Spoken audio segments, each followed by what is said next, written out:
Welcome to Touching Lives, Changing Nations. I'm Miles Eversley. Thanks for joining us. In our last programme, Adrian Agard, Shelton Perkins and Lester Welch recounted elements of Barbados Gospel Fest, namely the ultimate gospel event and the work of the Gospel Fest Mass Choir.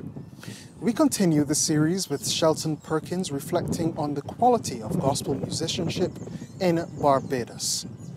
They can hold their own anywhere. From what I see and hear, they can hold their own anywhere. Sometimes I hear this, and what I like is that a lot of them are producing their own music, right? I used to wish that somebody would write, but I'm not a writer, but I would write a couple songs for the choir and so. But they're producing their own music, and it's music of quality. So, music that can go anywhere, you can play anywhere, States, England, anywhere, and it can hold its own.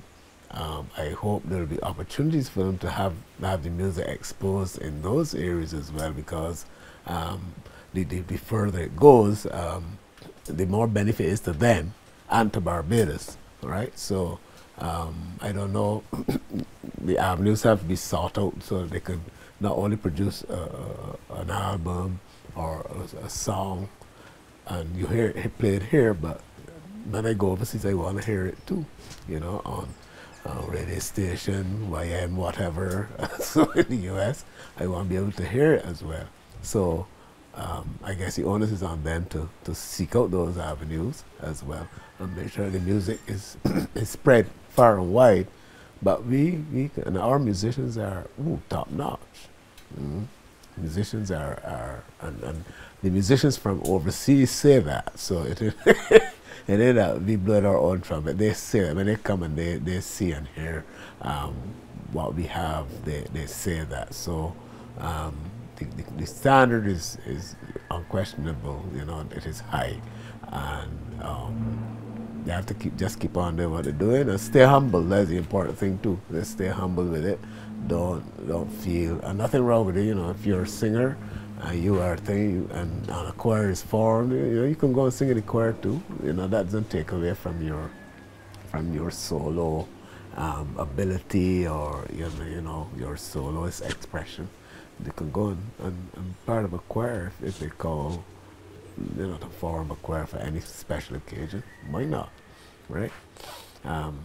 So I'm pleased with what I see and hear.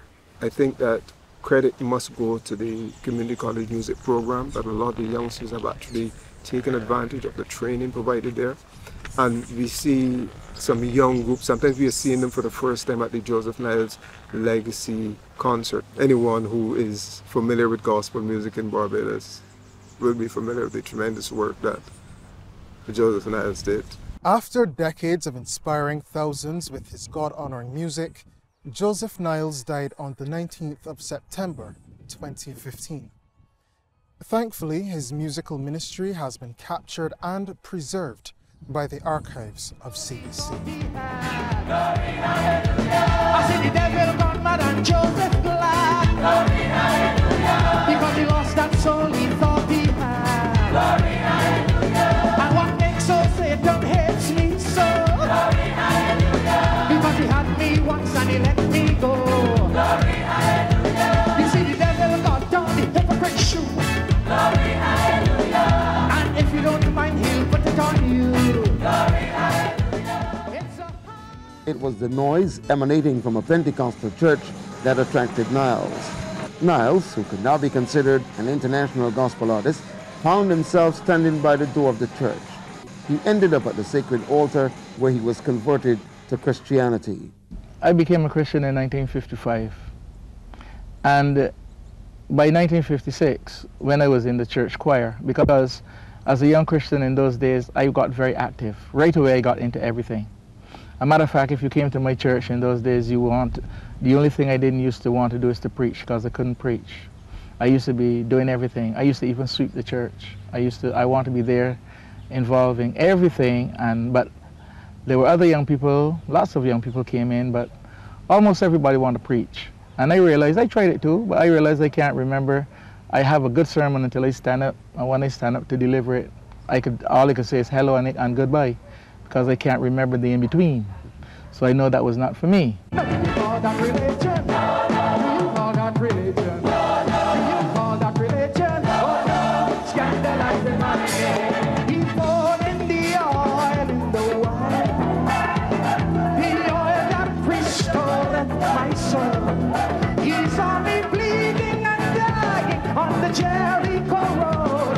He poured in the oil in the wine. This train is a holy train. This train is a holy train. All right, this train is a holy train. Everybody read it in Jesus' name. This train. Oh, why don't you swing down, sweet chariot, stop and let me ride. Swing down, sweet chariot, stop and let me ride. Rock me, Lord, rock me, Lord. Calm and easy. I got a home on the other side. After leaving school, Niles' first job was that of a porter at the Barbados Hardware, and in 1969, he changed that status to one of a conductor with the Transport Board. Oh man, Joe was, I remember Joe singing on the bus. You know, he used to conduct a bus. Yeah, well, young people. But he used to be a bus conductor, and he would be singing all the time on the bus while he's working. Soon after, he quit being a conductor and became a professional gospel artist, seeing himself not as an entertainer, but a messenger of God's word. My role is not only to sing and to make people happy, but my role is to bring people to the Lord. Today, Joseph has approximately 200 recorded songs, more than any other Barbadian gospel artist, and is still very much a singer in demand. Whether you like his style or not, Niles has put Barbados on the map in this field more so than any of his colleagues in Barbados. Joe, as he is affectionately called, is better known for his contribution with the Consolers, the group he founded and nurtured for 15 years. My reason for forming a band was so I can have material. We were doing so well as a group. The other musicians would want to become a consoler because those guys are doing so good. They're making lots of money. And from the time in 1976, I made the mistake of taking my group to the United States and lost two. Two of my members decided they liked the United States better. And so I was -2. So it means that I had to start recruiting. And anytime, and I would like anybody to take this as a warning, anytime you start to recruit new members, you're looking for real trouble. So from 1976, I began to have problems by recruiting new members, and that's when I decided that was it. As a matter of fact, in 1976 is when I, first started to do a lot of traveling. And then I realized with the problems I had at home with this group, it's better for me to go on my own. His music wasn't the music that everybody was accustomed to, so you find that the more straight-laced type churches might have frowned on it because they had a tempo beat and thing. And then now those same people are the ones who would clamor for his music, right? When I started to sing, they would tell me, look, that's not the way it's done. And even though I was a young man, just 15, going on 16, and I didn't have the experience, it had to have been God, because when people in authority would tell me I'm doing the wrong thing, I would still do it for the more. In other words, when somebody tells me, look, Joseph, you are spoiling the song. Because, as in those days, not being a songwriter, you listen to all the songs that you hear and you sing them. Then I sing them differently. The music took a long, long, long time to get into even the churches. But I never give up. I never, ever give up. Even today, if you look back at the churches, a few years ago, I met a pastor in the Virgin Islands. And he told me, Joseph, I remember when you came to St. Thomas in the middle 60s, I could not have invited you to my church. He said, but if you come to my church now, I think my music will make your music sound like a Sunday school boy. The changes come. he had a way of taking regular hymns, you know, and putting them then into this that kind of tempo, and so that would appeal to people and make them not forget. Although those hymns, you know, you might forget, but then he changed the rhythm and the tempo to make them then become, you know, almost unforgettable. So he had a real indelible mark to leave on gospel music in Barbados, you know. He would sing everywhere, you know, everybody asked Joe to attend, to come and sing at their church, you know. He would come, no hesitation at all, and he was a humble man. So he didn't put on any airs, any graces, he was always Joe. He was always Joe. You know, I've worked with all kind of artists, all these big names, the Donnie McClurkins, the Kirk Franklin, and Helen Baylor, and Israel and New Breed, Ty Tribbett, all these names. And in all my years of doing events, I've never produced an event with one of these people that got the response that Joseph Niles got from Barbadian people. And I feel very proud about that people really respected him and loved what he did. And that legacy needed to be marked, we felt, by some event, something that the festival did. We decided as a committee that we wanted to do something to keep the legacy of Joseph Niles alive. We realized that a lot of younger people were aware of who Joseph Niles was and the role that he played, the major part that he played in gospel music. So we used the Joseph Niles Legacy concert, which used to be the Sunset concert. We used that as a free concert where we'll look out for younger artists, new artists, and that was my role also. So look around to find new artists, developing artists, unknown artists, and give them the opportunity to showcase themselves in that free concert. I took quite a bit of joy in doing that, because out of that we see some people who become some gospel names in Barbados, like John Yard and Nisha Woods. That's where they all started, and that Joseph Niles Legacy concert. So that was one of the big ones for me, doing that concert, producing them, and seeing people who, they have talents, but people don't know, and you can present them there in the evening, and that's where they take up and go from there. Joseph Niles' legacy lives on and extends beyond the shores of Barbados. In fact, many of you might be familiar with the similar work of the Grace Thrillers, and in more recent times, that of Shine the Light from the US Virgin Islands. Now, many of us have fond memories of lifting our voices in worship to the tune of traditional hymns at church, in school, and especially in our homes. That experience is replicated in the event known as HymnSpeak. Director of HymnSpeak, Reverend Dr. Mikey Roberts, discusses its genesis.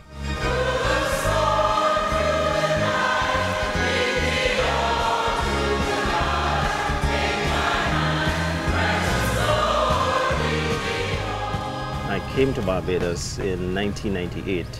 That was when the Moravian Church called me to Barbados to serve as the Minister of Music. I had just completed a Master's in Music at Westminster Choir College in Princeton, New Jersey. At that time, my wife was actually the pastor at Calvary Moravian Church on Roebuck Street. And, you know, it was good to be in Barbados. You know, she's from Barbados, I'm from Antigua, and this was the first time that we were now getting the opportunity to do ministry and to live here. I must backtrack and say my first visit to Barbados was actually in 1984, and I came back in 1985. And I guess in many ways it has become, you know, I say it's my home. People ask me where do I live, and separate from where I was born. And you know, you came to Barbados back then, and of course Gospel Fest was already on the national calendar. And so we would go to mainly the event that was held at the gymnasium or any one of the other activities. And Cynthia Austin, who at the time was a music teacher at Harrison's College, she was of course a member at Abundant Life Assembly, and somewhere around 2004 there was a choir competition at Abundant Life, and she asked me to be one of the judges. And so I went on the panel and actually ended up being the chief judge, which was an interesting scenario. And so in 2004, a year later, Barbados Gospel Fest that year was having a choir competition. And so Cynthia, naturally, being the brother and the sister-in-law to Adrian Agard, I got this call from Adrian saying, can you serve on this panel of judges? It was a wonderful sort of choir competition that was part of the Gospel Fest event. And it was good to not just be in an audience now, but be in a position where you are actually contributing more directly to the festival that year.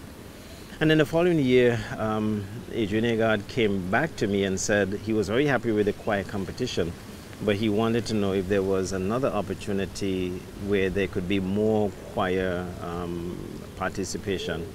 And so he asked me if I could help shape an event. And that year, we had this event called If God Has Been Good, Say So. Stephen Hurd was actually the main person performing that year.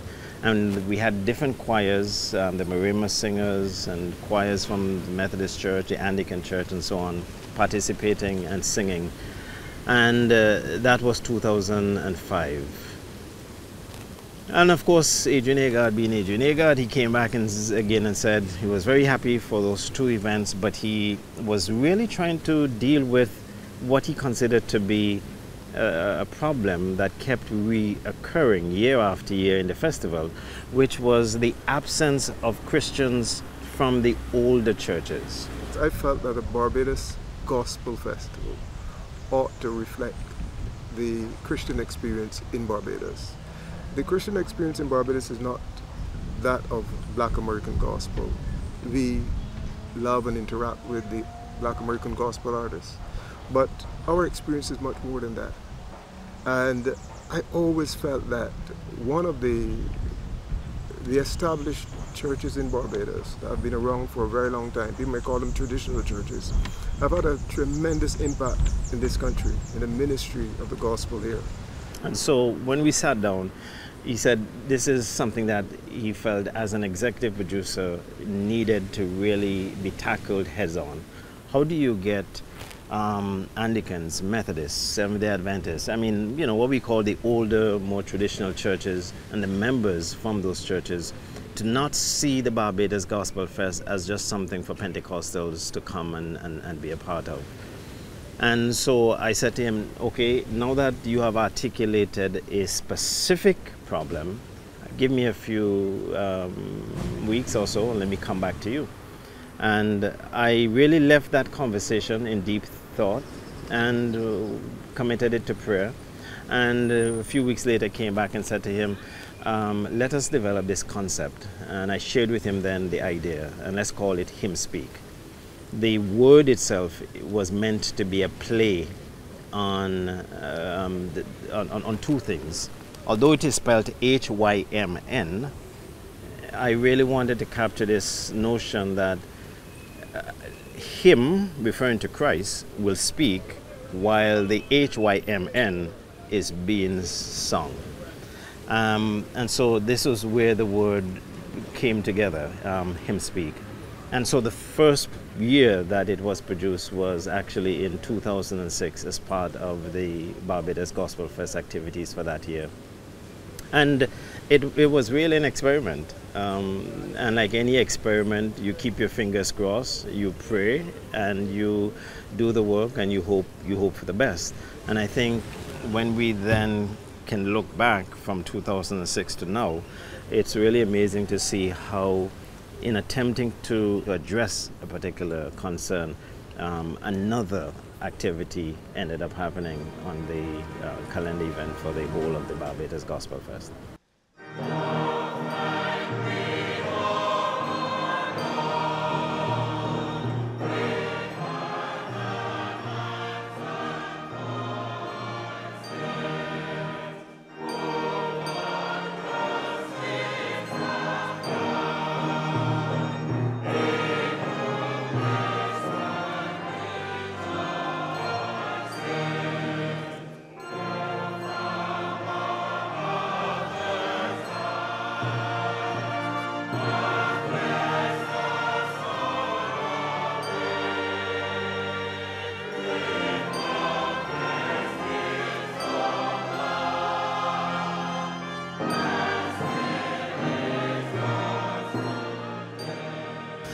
one of the things that I know would work was that hymns are still a part of everybody's common Christian memory bank.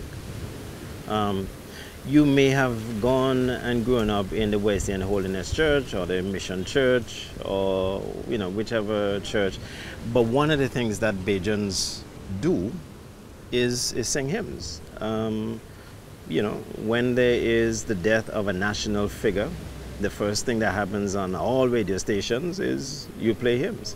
When radio stations are signing on in the morning, the first few moments after the national anthem, some hymns.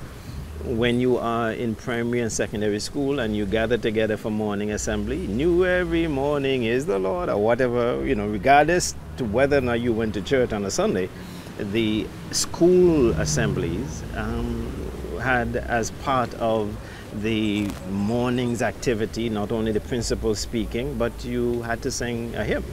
And so for me, coming into the Barbadian context, I realized that hymn singing was indeed this common thread that connected every different Christian experience.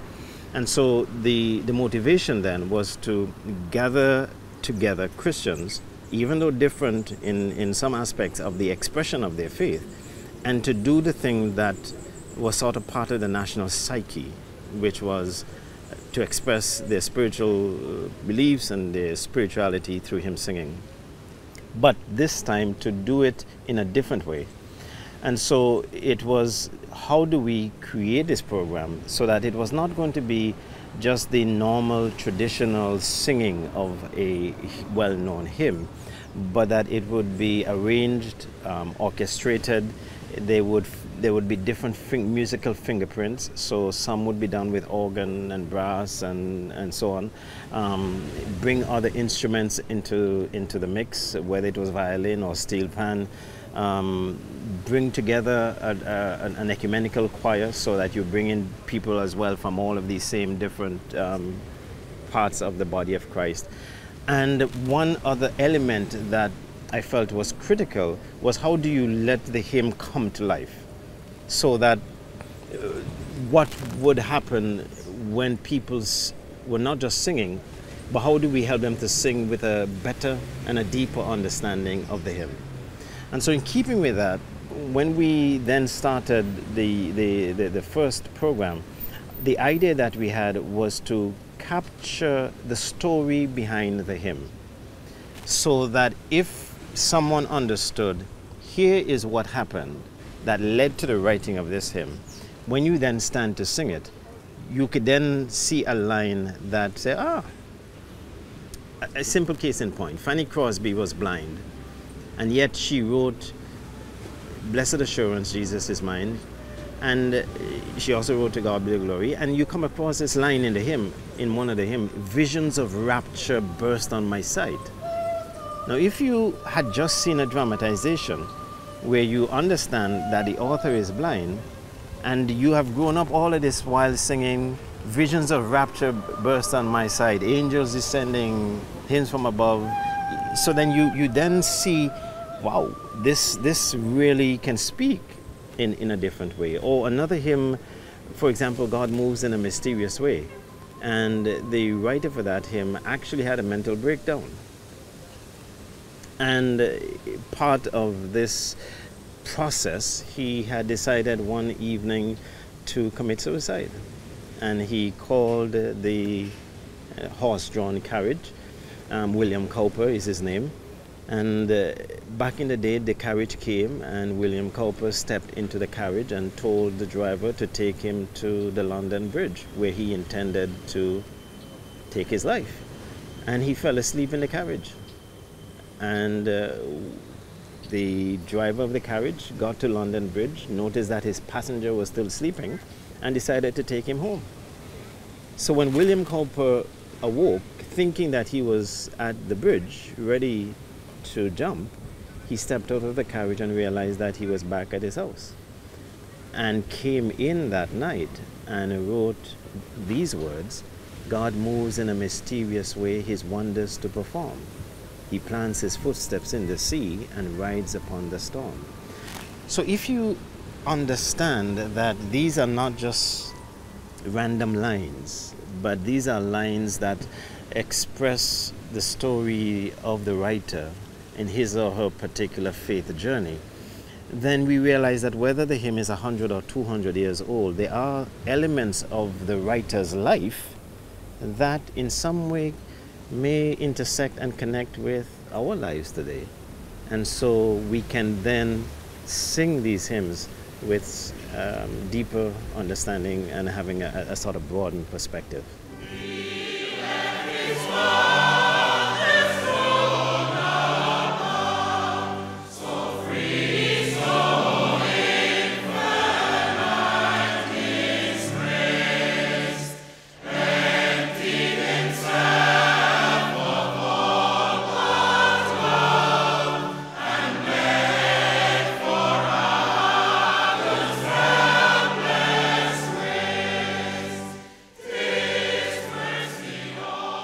That first hymn speak, boy, that was a lot of work. Because you were trying something new. You were trying to bring something new to the table. And you really were not too sure at that point how it was going to be received. So we went to St. Mary's Church for that first year. I think one of the things that really helped me at the time in Barbados was not just being a musician working in the musical spaces, but also being an ordained clergy. So it allowed you to go into spaces, I call it double spaces. You could move among the musicians and you could also move among the church leaders.